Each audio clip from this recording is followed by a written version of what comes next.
En réalité, tous les types d'études peuvent être réalisés dans Compare. On peut réaliser donc des études observationnelles, qu'elles soient transversales ou longitudinales, donc suivies dans le temps, simplement en ajoutant un questionnaire pour les patients à un moment donné ou une série de questionnaires pour ces patients.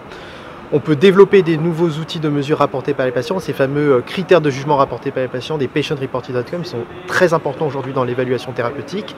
On peut bien sûr développer des index de sévérité, développer des modèles de prédiction pour prédire l'aggravation des patients, etc. Et on peut même réaliser des essais contrôlés randomisés nichés dans Compare. C'est simple, on imagine que les patients sont dans la cohorte, ils sont régulièrement suivis.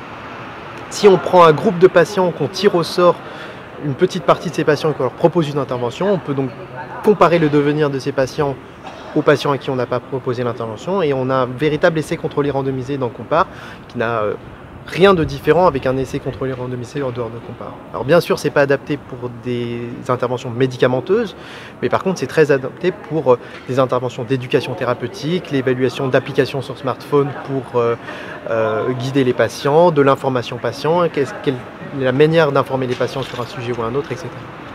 Et on peut aussi réaliser des études qualitatives, en particulier des études qualitatives qui vont impliquer un grand nombre de patients qui peuvent répondre à des questionnaires avec des questions ouvertes, et ça qui permettent d'augmenter grandement la diversité des idées qui peuvent être exprimées par les gens dans les études qualitatives.